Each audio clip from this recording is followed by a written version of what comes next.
Vamos a ir a la Biblia entonces y continuar en el libro de Romanos, donde lo dejamos la semana pasada.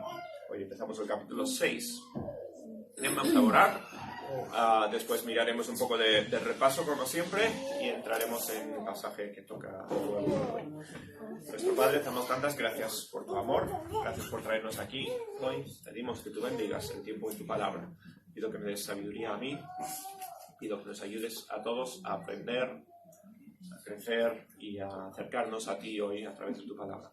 Gracias, Señor, por lo que has escrito y gracias por lo que tenemos en tu Biblia de verdad, y pedimos que nos ayudes hoy a aprender el mensaje de hoy. En el nombre del Señor te lo pedimos todo. Amén. Muy bien, bueno, pues a modo de repaso, capítulo 1, vimos que Pablo tenía una deuda con Dios, ¿no? Tenía esta necesidad de compartir lo que Dios había hecho en su vida. Vimos que el mundo se esconde de la verdad, ¿no? El mundo no quiere recibir la verdad. No ha cambiado nada al día de hoy. Vivimos en un mundo donde gente no quiere saber lo que es cierto. Quieren saber lo que les venga bien o lo que sea fácil de escuchar. No quieren la verdad. Y eso tiene consecuencias, ¿no? Las decisiones que se toman vienen con consecuencias porque Dios es absolutamente justo.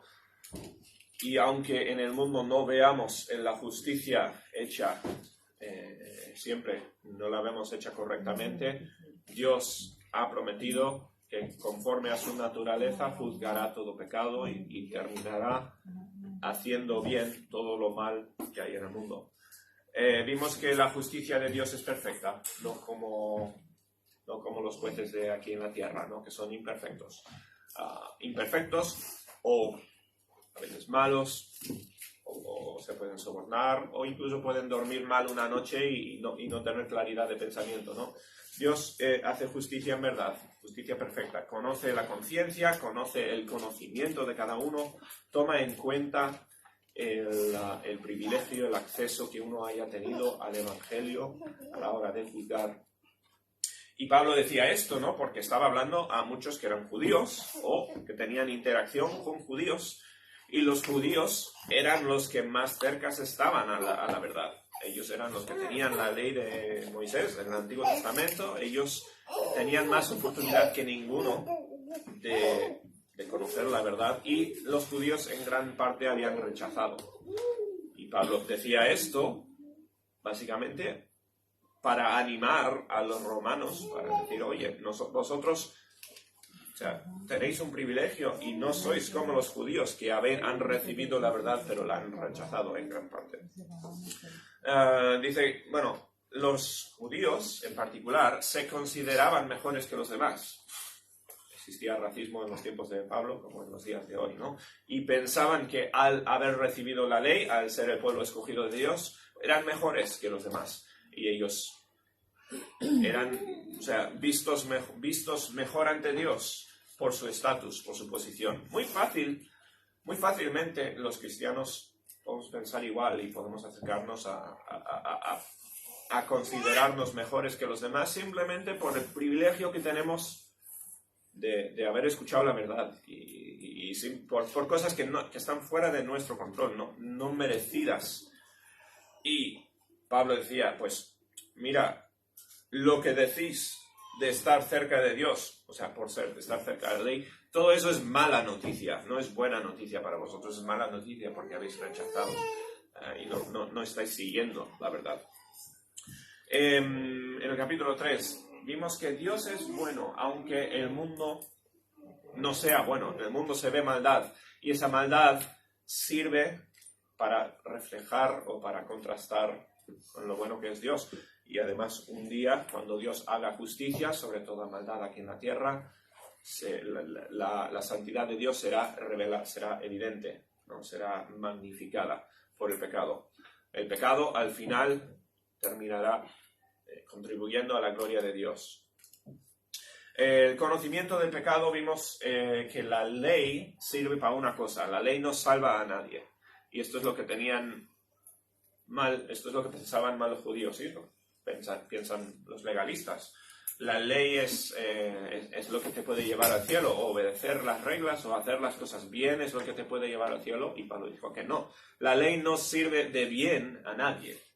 La ley únicamente es mala noticia porque nos enseña cuando hemos roto, y todos hemos roto la ley. La ley sirve para el conocimiento de pecado. Y la ley es buena porque es de parte de Dios, ¿no? Pero es mala noticia porque no somos seguidores de la ley.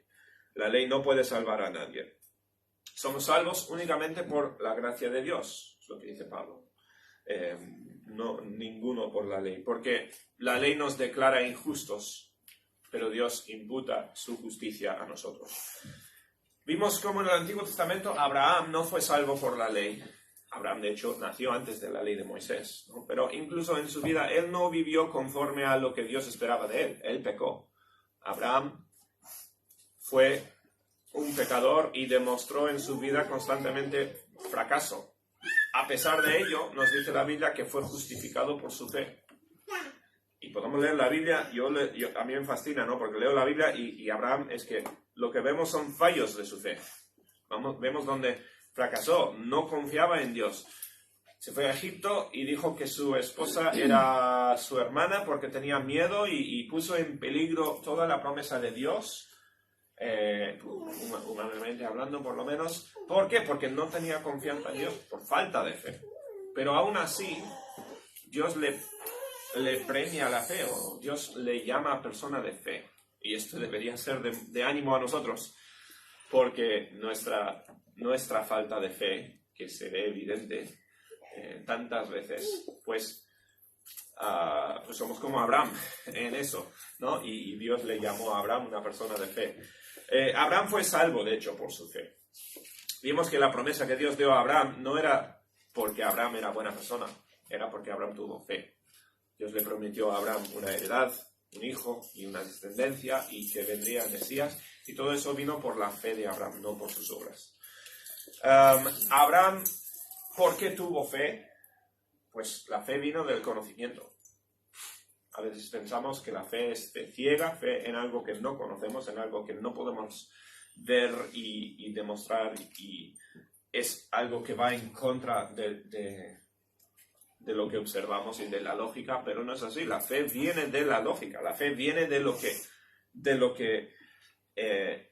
que estamos convencidos, de lo que estamos seguros, ¿no? Y Abraham estaba convencido de que Dios era poderoso, y ese conocimiento es lo que le hizo tener fe, ¿no? Ese conocimiento es lo que le ayudó a tomar decisiones muy difíciles al final, porque sabía que Dios era poderoso. Después vimos que la esperanza del justo la esperanza del justo viene a través de las tribulaciones. Abraham pasó por tribulaciones y eso le fortaleció la fe. Igual nosotros, cuando pasamos por dificultades, como cuando leímos en 2 Corintios, el pasaje que escogí antes, ¿no? Nuestra debilidad es lo que nos hace crecer, es lo que nos hace más fuertes, porque vemos a Dios obrar. El justo crece en esperanza y crece en fe pasando por pruebas. Las pruebas sirven de normal para demostrar nuestra falta de fe, ¿verdad? Porque nadie entra a una prueba y sale... O sea, nadie ve una prueba y pues como un superhéroe lo ignora. La prueba lo que hace es demostrar nuestros fallos, demostrar nuestras debilidades, y conociéndolas y aprendiéndolas, pues crecemos, ¿no? a través de estas pruebas.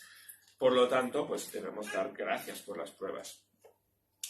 Vimos que por la muerte de Jesús somos no solamente justificados, esto es, llamados no culpables. Justificado simplemente es que no eres culpable de nada, ¿no? Pero además somos salvos. En positivo vamos a recibir la salvación, vamos a recibir una herencia con Dios, justificados y salvos. Dijo Pablo que por la muerte de Jesús fuimos justificados y por su vida y gracia somos salvos además. Después, la semana pasada, vimos a Adán como un ejemplo negativo de Cristo, ¿no? Un ejemplo, pues porque Adán, por la acción de un hombre, dice Pablo, entró el pecado al mundo. Una persona tuvo tanta influencia sobre el mundo. De la misma forma, por las obras de una persona entró la justificación, o se hizo la justificación. Una persona trajo pecado, y una persona trajo salvación de la misma forma, ¿no? Y así lo dejamos la semana pasada, hablando de Adán, realmente hablando de Cristo, viendo cómo Adán es un poco de figura de Cristo. Y antes de empezar en el capítulo 6, voy a leer los últimos 2 versículos porque se enlazan y son necesarios para entender el próximo versículo. Así que así, pues voy a volver a leer versículos 20 y 21 de Romanos 5 y entraremos en lo que toca del pasaje de hoy después. Pablo termina el capítulo 5 diciendo: pero la ley se introdujo para que el pecado abundase. Esto lo explicamos antes, ¿no? La ley sirve para que se vea el pecado. Igual que una linterna muestra la suciedad de una casa, si no tienes la luz, pues no tienes idea de lo malo que está. Pero con la ley se ve el pecado. La ley se introdujo para que el pecado abundase más. Cuando el pecado abundó, sobreabundó la gracia. O sea, menos mal, ¿no? No solamente se vio el pecado, sino que además había gracia como para quitar todas las manchas. Bien, vino la ley para demostrar el pecado, pero vino la gracia para eliminar el pecado. Para que así como el pecado reinó para muerte, el pecado reinó, está hablando de que en el mundo el pecado, o sea, dominaba para muerte, pues así también la gracia reine para la justicia. La justicia, recuerda, es simplemente no ser culpable de algo, ¿no? Ser justo significa simplemente no estar en falta. La gracia reina por la justicia para vida eterna, para que las cosas anden como Dios las diseñó. Dios diseñó el mundo bueno. Dios diseñó un mundo con vida. Y por la gracia de Cristo se puede deshacer el mal del pecado y ver la vida eterna mediante Jesucristo, Señor nuestro. Entonces, capítulo 6, ¿qué pues diremos? Aquí hace Pablo una pregunta retórica, ¿vale? Como dijo que la ley está para que el pecado abunde y para que abunde la gracia también, pues ¿qué pues diremos? ¿Perseveraremos en el pecado para que la gracia abunde? Hace una pregunta, como digo, retórica. Pablo dice esto porque, o sea, es una pregunta que se hacía, especialmente seguramente viniendo de los fariseos. La idea, estaba pensando, bueno, os pongo un ejemplo, ahora lo conecto al pasaje, ¿no?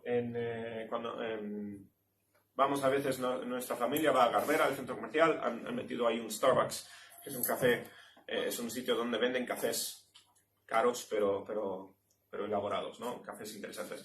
Y lo que hacemos es comprar los cafés y cada 5 o 6 cafés que compramos nos regalan un café, ¿no? Es como la forma que tienen de ¿cómo se llama? Es el club que tienen de socios. Ahora, nosotros solemos comprar los cafés baratitos y después cuando nos regalan un café, ¿qué hacemos? Podemos coger el café que queramos, entonces vamos y cogemos el café más caro que hay del menú. Porque es gratis. Un poco es esa idea aquí. Ya que el pecado está cubierto por la gracia de Dios, ¿no? Ya que está pagado el pecado, ¿qué vamos a hacer? Pues vamos a ir a tope. Vamos a ir a pecar a tope porque sabemos que está todo tapado por la gracia de Dios. Esa es la pregunta, ¿no? Esto realmente no viene de parte de un creyente, viene de los detractores, los que le contradicen a Pablo, los que no predican una salvación por gracia, predican una salvación por obras. O sea, esto es una crítica viniendo de los fariseos y los que no creen en el Evangelio de Pablo, ¿no? No es que los cristianos estuvieran haciendo esta pregunta. No es que la gracia de Dios está allí para que pecamos todo lo posible y recibamos así la gracia. Dice Pablo, en ninguna manera. Esto es una frase que usa a veces Pablo en griego, lo repite muchas veces en el libro de Romanos. Es un no súper rotundante. Es un absolutamente no, está diciendo. Así no funciona, ¿no? La gracia no es para que pequemos más. Dice, y da la explicación. Otra vez, esto no es pregunta que viene de un cristiano, esto es pregunta de uno que quiere contradecirle a Pablo, ¿no? Porque dice, porque los que hemos muerto al pecado, ¿cómo vamos a vivir en el pecado? Es la idea, ¿no? Esto estableció antes, en el capítulo anterior, que Cristo murió para que nosotros recibamos justificación, ¿no? Para que nosotros no muramos por nuestro pecado. Sabemos que la paga del pecado es la muerte, ¿no? También lo dijo Pablo hace poco. El pecado, cada vez que uno rompa la ley de Dios, en grande o en pequeño, cualquier vez que se rompa la ley de Dios, eso acarrea muerte. Cuando Dios habla con Adán y Eva, les dijo, pues hay una regla, ¿no?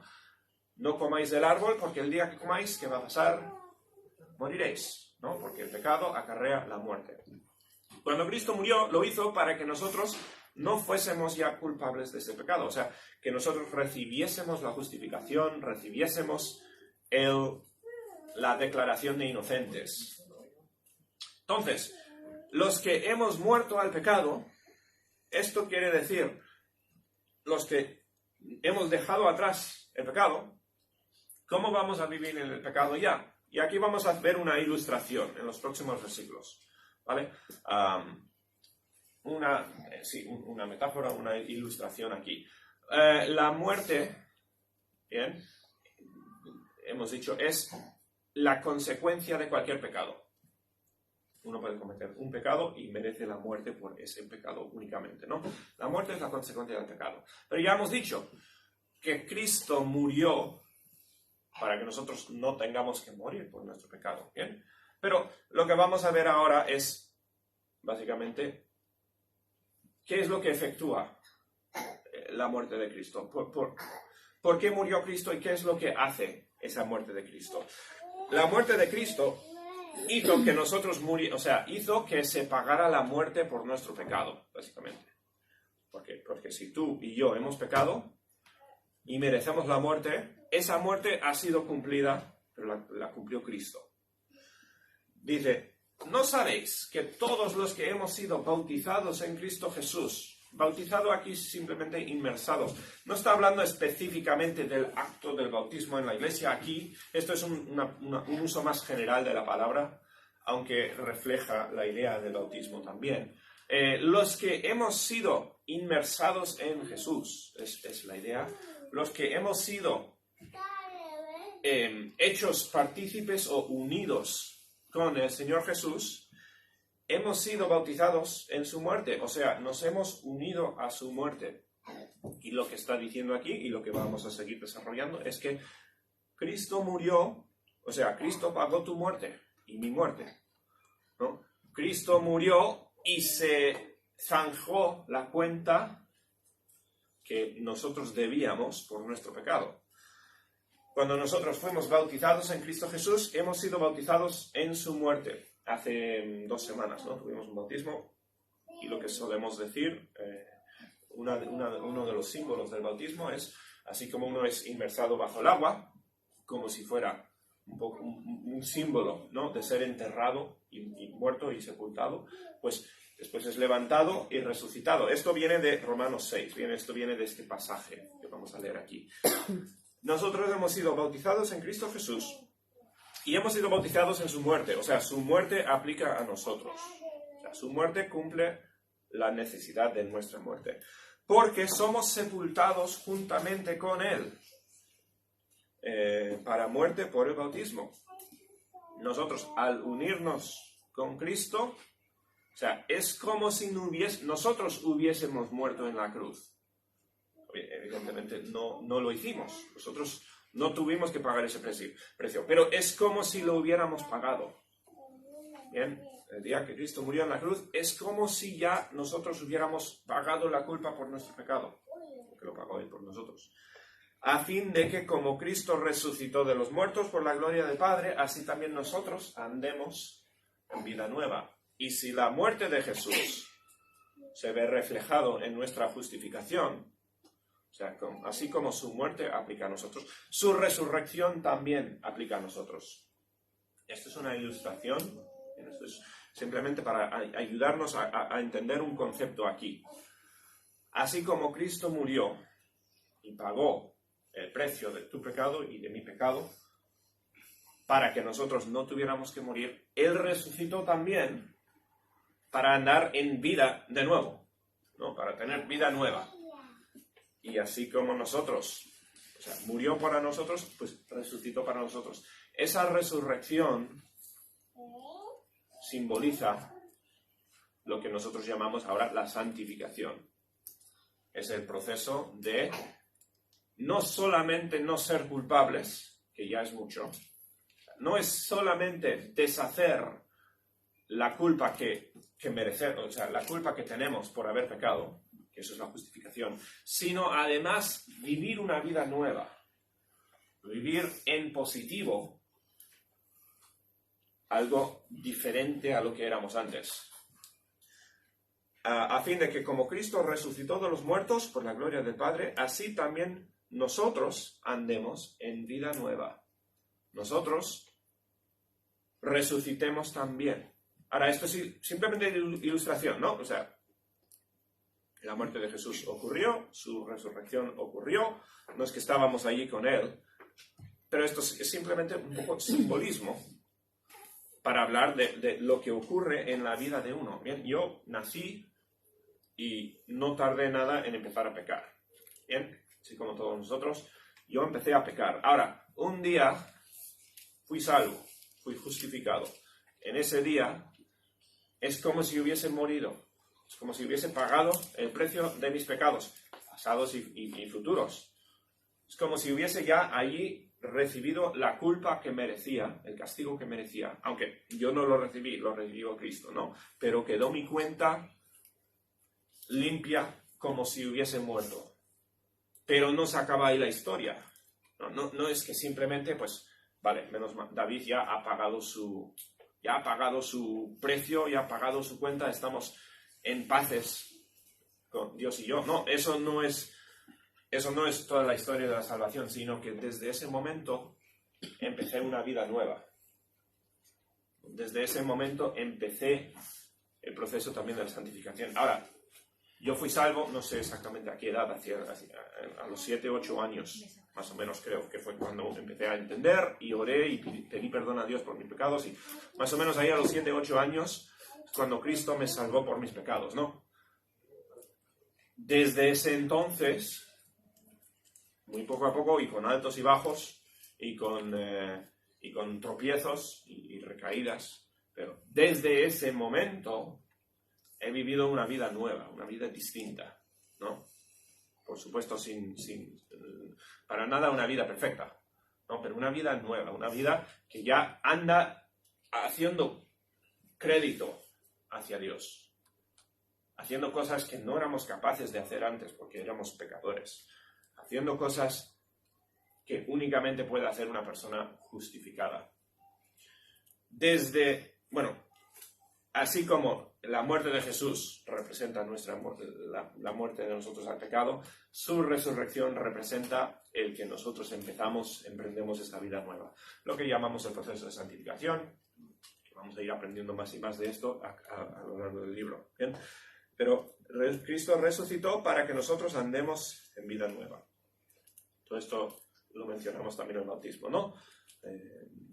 Cuando uno es bautizado, aunque el acto del bautismo no efectúa nada en sí, no es simplemente un símbolo, pero símbolo de que nosotros morimos al pecado, morimos, o sea, como si pagáramos el precio. Ahora, gracias a Dios no, porque el precio es muerte, no hay vuelta de la muerte, ¿no? El precio es, o sea, si pagáramos el precio del pecado ya no habría esperanza, pero como si lo hubiéramos pagado, Cristo lo pagó por nosotros, y ya desde ese momento podemos hacer algo nuevo, como vivir una vida nueva. Dice, porque si fuimos plantados, y la palabra allí, plantados, realmente es unidos, hechos uno con Cristo, unificados con Cristo. Porque si fuimos plantados o unidos juntamente con Él en la semejanza de su muerte, es como si nosotros fuimos a la tumba con Él. Porque si fuimos plantados juntamente con Él en la semejanza de su muerte, así también lo seremos en la de su resurrección. O sea, así como su muerte simboliza nuestra muerte al pecado, su resurrección simboliza el empezar una vida nueva para nosotros. Piensa en los discípulos, por tener un ejemplo bíblico. Los discípulos, que eran en muchos casos pues, personas simples, y además personas con vicios y problemas. Pablo, el día de la muerte de Jesús, demostró toda su naturaleza pecaminosa, ¿no? Hablando con miedo, hablando sin pensar, negando a Jesús, demostrando pues quién era. Después de su salvación y después de la resurrección de Cristo, empezó una vida nueva. Y vemos algo de eso en el Nuevo Testamento, ¿no? Vemos como Pedro empezó a ser una persona distinta. Ahora, el Nuevo Testamento también nos habla de pecados que cometió Pedro después de la resurrección de Jesús también. No es que de un día para otro Pedro se convirtió en un supercristiano. Pablo tuvo que reprimirle a Pedro en alguna ocasión. Y Pedro tuvo que aprender poco a poco, como aprendemos todos, a vivir la vida nueva. Pero Pedro empezó una vida nueva, así también todos los demás discípulos, ¿no? Tomás, que fue el que dudaba, el que no confiaba en Jesús, el que más le costaba tener fe, pues Tomás, aunque la Biblia no nos cuenta mucho de él, pues según entendemos de la historia, terminó siendo misionero y se fue seguramente a la India, a esa zona, y dio su vida en fe por Cristo. Empezó una vida nueva. Y así con todos los discípulos, y las mujeres que seguían a Cristo, y todos los demás. Empezaron vidas nuevas en positivo, es la idea. Y yo creo que lo que es importante para Pablo aquí, ya hemos pasado 5 capítulos enteros hablando de simplemente la justificación, que es ya no estar en saldo negativo para con Dios, ¿verdad? Porque todos nos hemos metido en un hoyo tremendo, como si estuviéramos en deuda con Dios. 5 capítulos hablando de simplemente llegar a estar en negro, económicamente, no en negativo. Pero eso no es el fin de la historia. O sea, eso es simplemente el inicio de algo nuevo y mucho mejor, que es esta vida nueva en Cristo. Por eso Pablo dice al principio, no, que vamos a vivir ahora como cristianos pecando para ver más gracia. Obviamente no. O sea, eso no tiene nada que ver. Si hemos muerto a esa vida, estamos ahora viviendo para Cristo, viviendo algo nuevo. Sabiendo esto, dice que nuestro viejo hombre fue crucificado juntamente con él. Simbólicamente, está claro, ¿no? Nuestro viejo hombre, la palabra hombre ahí es siempre el humano, anthropos, es lo que la palabra para humano, ¿no? La vieja persona, el viejo David, ¿no? El viejo Iñaki, el viejo Unai, la persona que éramos antes de ser salvos, murió, crucificado, el día que fuimos salvos. ¿Te acuerdas? Jesús dijo a sus discípulos, en Mateo 16, dijo Jesús a sus discípulos, si alguno quiere venir en pos de mí, ¿qué tiene que hacer? Tiene que tomar su cruz, negarse a sí mismo y tomar su cruz y seguirme. Yo creo que Pablo está un poco desarrollando más esa idea, diciendo porque no solamente tomar tu cruz, sino morir a esa vida anterior. Tienes que hacer un adiós completo a la vida que tuviste antes de Cristo. Porque esa vida estaba en negativo. Estabas perdido en tu pecado. Por buenas cosas que pudiste hacer, hiciste demasiadas malas cosas como para que esa vida sirviera para nada. Hacía falta morir, y mira que es radical, ¿no? Estamos hablando de un extremo fuerte. Hacía falta la muerte porque habíamos pecado, o sea, es lo que merecíamos. Pero después de la muerte, ¿qué? La resurrección, la vida nueva. Nuestro viejo hombre fue crucificado juntamente con él, para que el cuerpo del pecado, el cuerpo, o sea, nuestra vida de antes, fuese destruido. Y ojalá fuera así, ¿no? Vivimos todos con secuelas de nuestra vida anterior. Vivimos con secuelas de nuestra vida antes de ser salvos, ¿no? Y los vicios que teníamos antes, pues, siguen siendo vicios en la vida nueva. Y los malos hábitos que teníamos, pues, son muy difíciles de dejar atrás. Pero lo que representa, o sea, de lo que está hablando aquí es una muerte total, una destrucción total de la vida anterior que teníamos. O sea, que la vida nueva no tenga nada de lo malo que tenía la vida anterior. Eso es el ideal. Para que el cuerpo del pecado sea destruido a fin de que no sirvamos más al pecado. Eso es la meta, ¿no? Que ya no pequemos nada más. Ahora, ¿quién va a decir que ha cumplido esa meta? Pues yo, el primero en decir que no, o sea, no, ¿qué va? O sea, eso es lo que ojalá hiciéramos. Pablo mismo, pues pecaba. Pablo tenía que pedirle perdón a Dios, tenía que pedir ayuda de Dios contra sus vicios, sus pecados. Habla del aguijón en su carne, que yo creo que era algún tipo de tentación que tenía él. La meta es que no quede nada de lo malo de la vida de antes. ¿Por qué? Dice, porque él ha muerto. Porque el que ha muerto ha sido justificado del pecado. La paga del pecado es la muerte, es lo que dijimos, ¿no? Y si nosotros hemos muerto, ahora no hemos muerto literalmente por nuestro pecado. Murió Jesús por nuestro pecado, ¿no? Pero morir aquí, en el sentido de dejarlo atrás, la Biblia no enseña la reencarnación, ¿no? Eso no es algo que exista. Pero como si fuera esa vida ya no existe y empezamos una vida nueva. Eso es lo que debería ser nuestra vida de antes de conocer a Cristo, porque el que ha muerto ha sido justificado del pecado, como si, o sea, la deuda está zanjada. Acuérdate cuál es el pago del pecado, pues es la muerte. Si hemos muerto al pecado, simbólicamente, porque Cristo murió por nosotros, entonces la deuda está zanjada, ya no hay, somos justos, ¿no? Teoría. Entendemos que no fuimos nosotros los que morimos, murió Jesús por nosotros, pero si fuéramos nosotros los que hubiéramos morido, ya seríamos justos, ¿no? El que ha muerto ha sido justificado del pecado. Y si morimos con Cristo, creemos que también viviremos con Él. Pablo, por esto la doctrina de la resurrección es tan importante en el cristianismo. Sabemos que Cristo murió, ¿no? Todos saben que Cristo murió. El inconverso sabe que Cristo murió. Eso es simplemente el hecho de la historia. Pero nadie quiere creer en la resurrección de Cristo, porque eso ya tiene implicaciones mucho mayores. Ahora, Cristo resucitó, que no quepa duda.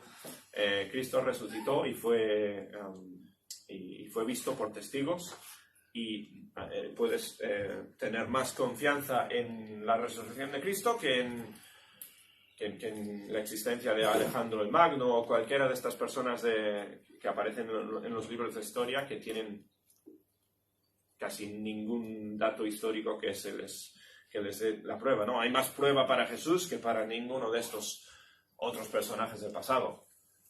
Cristo murió y resucitó, y nosotros, si creemos en su muerte y creemos en su resurrección, pues nosotros creemos en la vida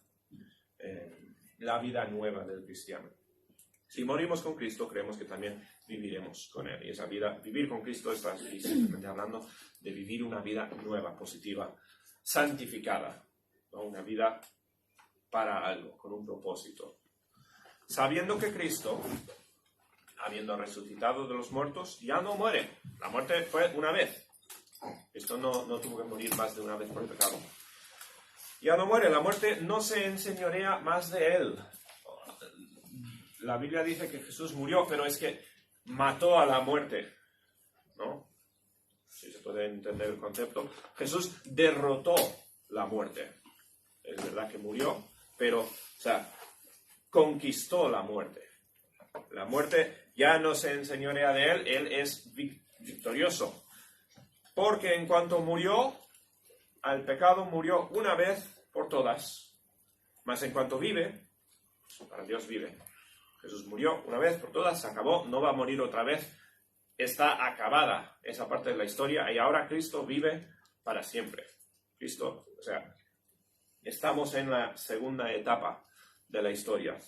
Vive para siempre, vive para Dios. Pues así también vosotros, dice Pablo.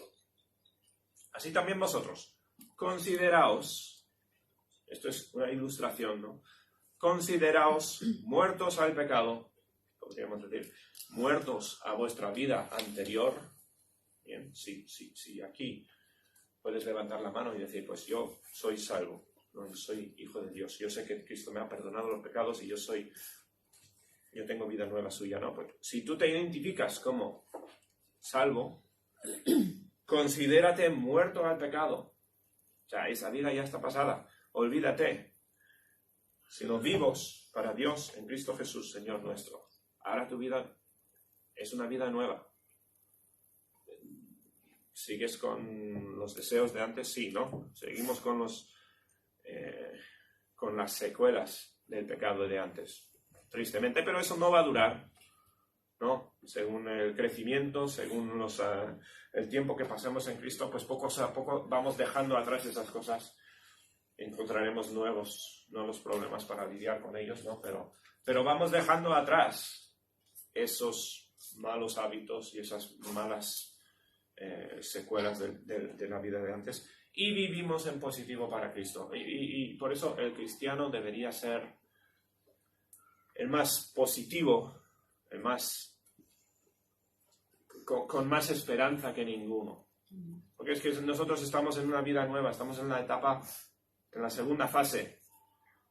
Tenemos por delante vida, ya no tenemos pecado en nuestra cuenta, ¿no? Y ahora sé que todo es pecado, sé que pecamos, sé que seguimos lidiando con el pecado, pero ya fue pagado, ¿no? La muerte, que Cristo murió por tus pecados pasados y futuros, ¿no? Ya está hecho, ya están pagados, ya está esa cuenta zanjada. Si tú pecas hoy, eso ya fue pagado por Cristo, ¿no? Así que vivamos por Cristo, vivamos entregados a este plan que tiene nuevo para nosotros. ¿Para qué más vamos a vivir en el pecado? ¿Para qué vamos a vivir en el pasado cuando tenemos un futuro tanto mejor por delante? Esa idea. Entonces, así como Cristo murió y resucitó, su muerte y su resurrección, o sea, lo hizo Él, no lo hicimos nosotros, ¿no? Pero esto simplemente sirve como símbolo de lo que ocurre en nuestros corazones en el momento de la justificación. Nosotros no morimos porque murió Jesús, ¿no? Pero como si hubiéramos muerto a la vida anterior y empezado una vida nueva. Así debería ser. Así también vosotros, consideraos muertos al pecado. Olvídate del pecado. Cuando peques, y pecarás, ¿no? Y cuando peco yo, pídele perdón a Cristo, porque al final es un pecado. O sea, no es algo que deberíamos hacer. Pero que no te arrastre ese pecado. Pide perdón y sigue para adelante, ¿no? Porque ya fue pagado. Ya no estamos bajo la culpa del pecado. Ya hemos sido justificados. La justificación es declarados inocentes. Y somos declarados inocentes para siempre. No significa que vayamos allí después pecando porque tenemos ya escrito inmunidad a la cárcel, ¿no? Inmunidad a la pena de los pecados. Sí, esto no significa que vayamos ahora a pecar más, no, porque ahora tenemos una vida nueva, un propósito nuevo, algo más para el cual vivir, ¿no? Ahora somos muertos al pecado, pero vivos para Dios en Cristo Jesús, Señor nuestro. Entonces, esto empieza la sección de Pablo de la santificación. Y ahora es donde entramos realmente a lo que es aplicable al cristiano. No sé si todos aquí son cristianos o no sé si todos aquí pues conocéis al Señor como Salvador, espero que sí. Si no, pues eso es, tenemos que llegar a ese punto, ¿no? Tienes que llegar al punto donde dices, o sea, Dios, perdóname por mi pecado, quiero morir a mi vida anterior, quiero empezar esta vida nueva, quiero llegar, ¿no?, al capítulo 6 de Romanos. Y si eres salvo ya, pues ahora ya empieza realmente lo que toca para nosotros, lo que es ahora la parte más difícil. No, lo fácil es ser salvo, no para nosotros. Difícil para Cristo, fácil para nosotros.